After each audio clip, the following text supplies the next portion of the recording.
Good morning, Morai V'Rabotai. Be'ezrat Hashem, Mincha is going to be 4:30. Please to make sure to come if you're in the area and to be on time.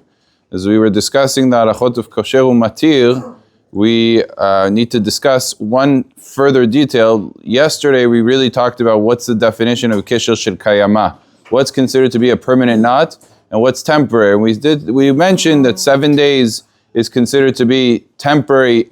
Within 7 days for Sfaradim is temporary. For Ashkenazim, within really 24 hours is already considered, past 24 hours is already considered to be permanent, and within 24 hours is temporary according to all of the opinions. But what's a ma'aseh uman, the way we defined it up until now, is a professional knot, and that's truly the definition of it. So we did say that in order for it to be something that's asur mideoraita, it needs to be both, ma'aseh uman and kesher shel kayama. For it to be asur midirabanan on the rabbinic level, it just needs one of the two conditions. So says the Rama, an incredible chidush, he says, we're not exactly sure what ma'aseh uman is and its parameters and its guidelines. So any double knot, we have to assume should be treated like a ma'aseh uman. It might be a ma'aseh uman because it accomplishes a very significant goal, and perhaps it is defined under the criteria of ma'aseh uman.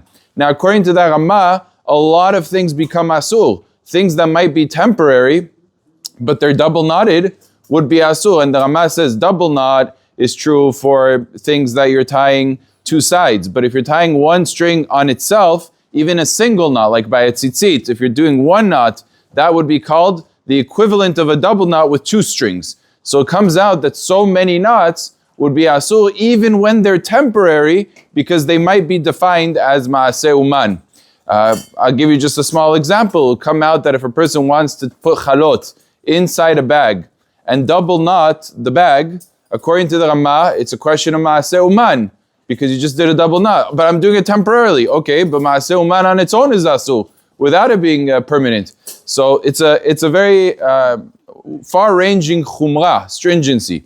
What do the Sfaradim hold about this? Hacham Ovadia brings down, in the name of the Hidah, and the minhag of the Sfaradim was not to treat a double knot like a ma'aseh uman. Meaning, on this area, we don't meikar adin follow the Rama, and we say that a ma'aseh uman is not defined as a double knot. It's defined as it was typically defined, as a professional knot that the average person doesn't know how to do, that it requires skill. But a regular double knot is not called ma'aseh uman. However, even according to Sfaradim, it is a blessed to be mahmir. That those that are mahmir are meritorious. However, if there's a need, then for sure a person should not be mahmir. So if it involves a child or involves something that is of very extreme discomfort or significance, so then you could be meked and not treat a double knot as a ma'aseh uman. But again, very important to reiterate, the criteria of kesher shel kayama must also be looked at, and if it's a permanent knot, even if it's not ma'aseh uman, it's going to be at least asur midei rabbanan. Baruch Adonai le'olam, amen ve'amen.